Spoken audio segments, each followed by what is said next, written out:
Ladies and gentlemen, good evening and welcome back to our YouTube channel once again. And it is my hope and prayer that this video is actually going to find you guys in good health. Personally, I am fine, as you can see. Kisumu is also fantastic. I know you've realized that I'm already back in Kisumu based on the background. I was in Nairobi on Sunday, yesterday, and the better part of today. And of course, I'm now fully back in Kisumu once again. I'm so grateful I was able to meet some of you guys. So happy. And those who are not able to meet, maybe we'll reschedule next time. Ladies and gentlemen, I want you guys to take this to any nearest bank. William Ruto is going to find the 2022 presidential campaigns the most difficult campaign for him. The 2022 presidential campaign for William Ruto was the easiest. Why? Because William Ruto was an outsider. He was campaigning as the opposition. And campaigning as the opposition is one of the easiest things. Now, William Ruto is the president of the Republic of Kenya. But William Ruto is still committing the same mistakes that he used to accuse Uhuru Kenyatta of committing. And those are the things that really propelled him to the presidency. For example, William Ruto promised to lower the cost of living. That's not happening. He promised to lower the cost of fuel. Not happening. But that's not important for this particular video. In this video, I want to focus on the Mavoko demolitions. Because William Ruto took advantage of the Kariobangi evictions to actually consolidate his support base in the mountain. What he's doing in Mavoko definitely is going to have serious political implications on his bid. I'm 100% sure that majority of the Kamba nation will not vote for Ruto because of the Mavoko. I'm saying this because listening to William Ruto himself in 2022. Hakuna tena mambo ya evictions katika Nairobi. Kama kutakuwa na maneno, ni maneno ya relocation ambaye itakuwa ni kwa utaratibu bila ya mwananchi kuvunjiwa nyumba. Uwezi kutoka nyumbani alafu unarudi jioni unakuta masufuria barabarani na blanketi sijui imekaa wapi. That one will not happen again. We want to make sure that we are an orderly, humane society that respects the right of everybody, irrespective of who they are or irrespective of their financial status. We are all equal before the Constitution. Tumekubaliana watu wa Nairobi? No, that's William Ruto. Again, listen in to the Deputy President Rigathi Gachagua himself on the issue of evictions. Ya mwisho, gavana, umelalamika mambo ya ubomoaji. Ningetaka kuhakikishia wewe ya kwamba rais tayari ametoa agizo kwetu ya kwamba kuanzia hakuna ubomoaji utafanyiwa usiku wakati ya giza. Kwa sababu mambo ya giza ni mambo ya shetani. Si ndio? Na kama kitu ni halali, kwa nini inafanyiwa usiku? Tungetaka kumwambia officers wetu wa polisi na utawala, rais ametoa agizo ya kwamba kama iko court order ya ubomoaji ifike katika kamati ya usalama ya sub county, ijadilianwe polepole, kujulikane kama lazima watu waondoke, wanaondoka wanaenda wapi. Number 2, hakuna watu watatolewa makao na njia ya kinyama na ya kikatili ambayo imekuwa ikifanyika hapo mbeleni. So we want to say that the Ruto administration has zero tolerance on brutal demolition and evictions, and it will not happen when he is president of the Republic of Kenya. And the question which majority of Kenyans are asking, who is behind the Mavoko demolitions or evictions for that matter? The answer to that question is very simple. The answer lies right in this video. We have now been cleared by the courts on the land that is adjacent to EPZ that belong to Portland Cement. My instructions are we will take either 1,000 or 1,500 of that land and make it part of EPZ here in Kenya, so that we can create more space. So earlier today, Raila Odinga and Azimio La Umoja One Kenyan Alliance brigades decided to visit Mavoko, the disputed land, but they were denied access to the area by the police. But at the moment it interrupts. It interrupts Mheshimiwa Raila. It interrupts.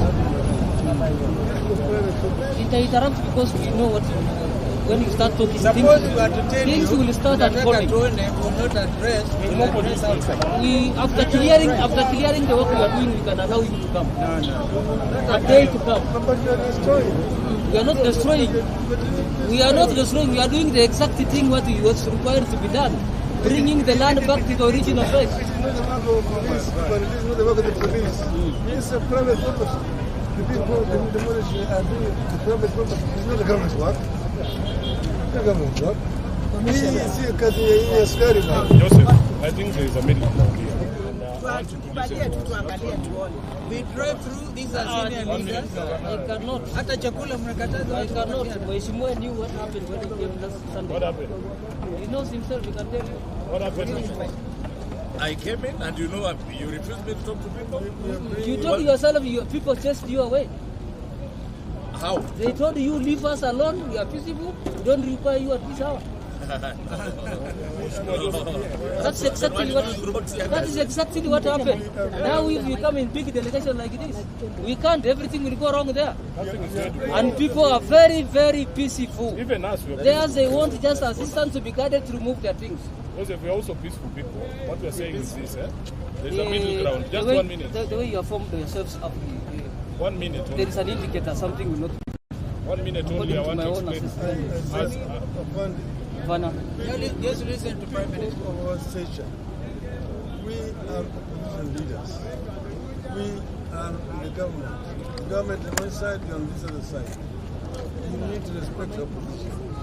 We are not destructive people. It is respected, Mheshimiwa. It's only that it's not timely. Are our supporters.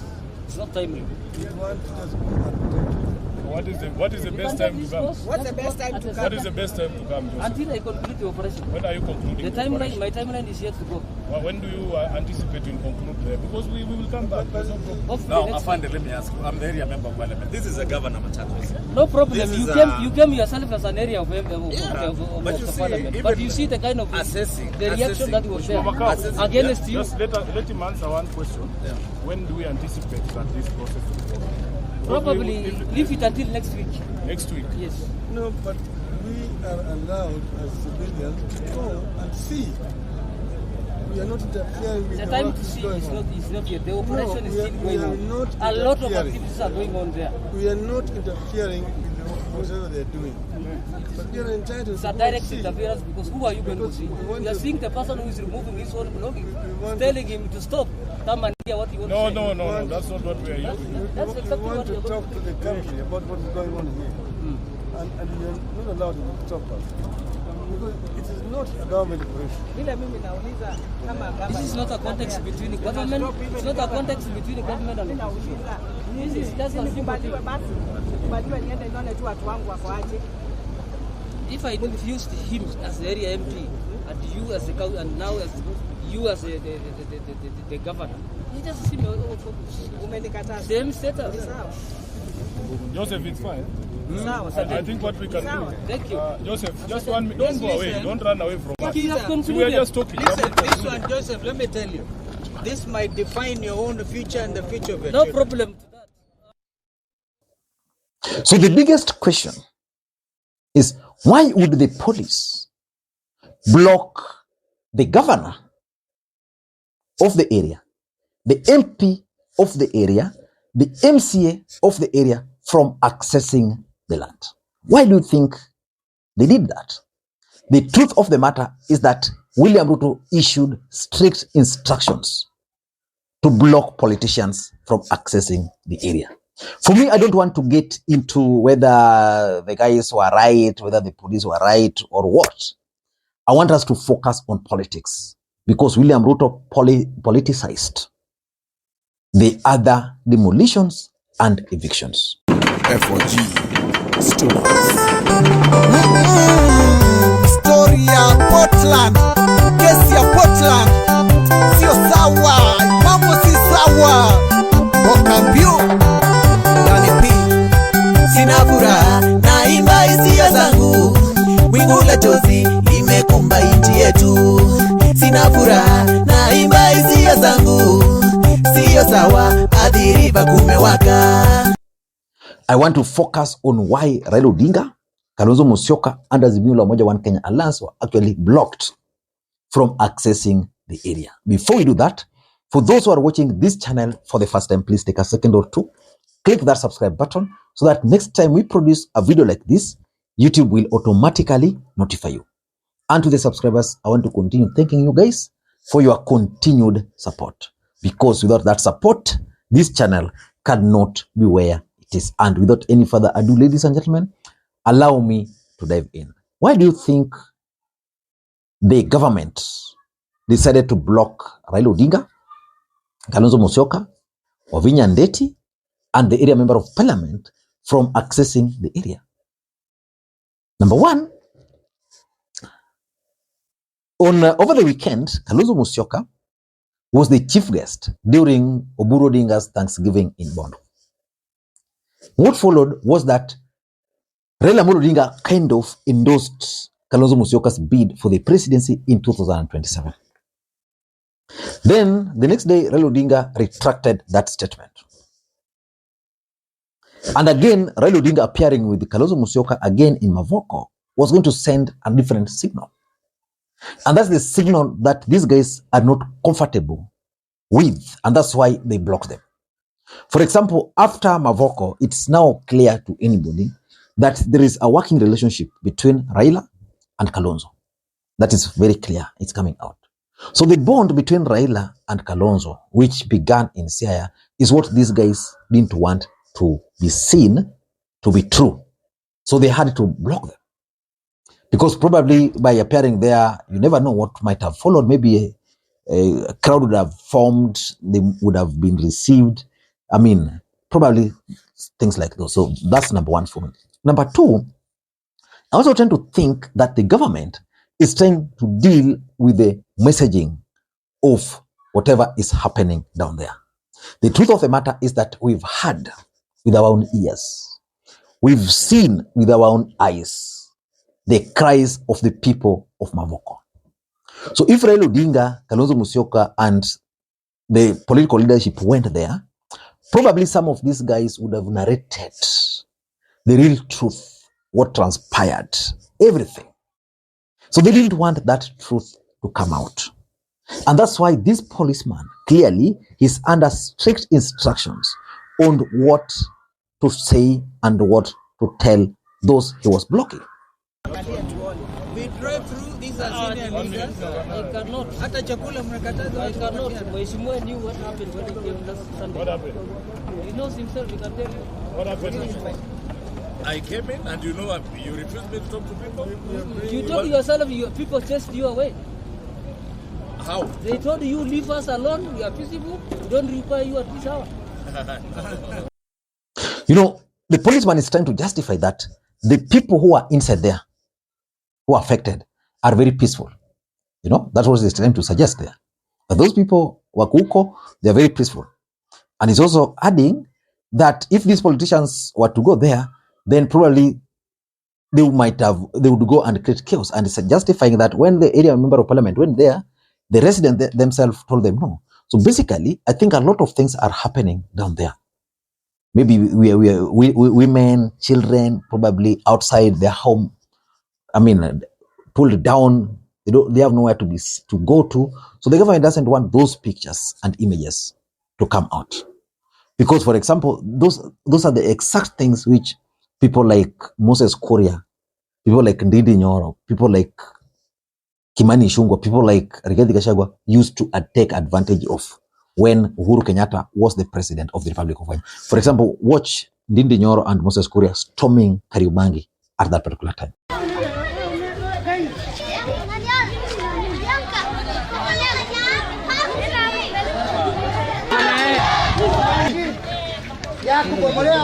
Sisi kama serikali tuliahidi watu tutajenga manyumba 1500.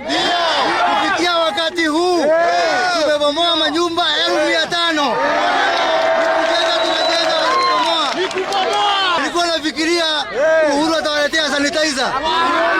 Kumbe anawaletea tear gas. Number 3, I also tend to think that there is the fear of the 2027 politics. You know, William Ruto made promises to Kenyans and Kenyans listened to him. Now he's going against his own promises. Remember, Kalonzo Musyoka is going to be a presidential candidate. Whether Raila will endorse him or not, Kalonzo is going to be a presidential candidate, which means the Kamba vote is at stake.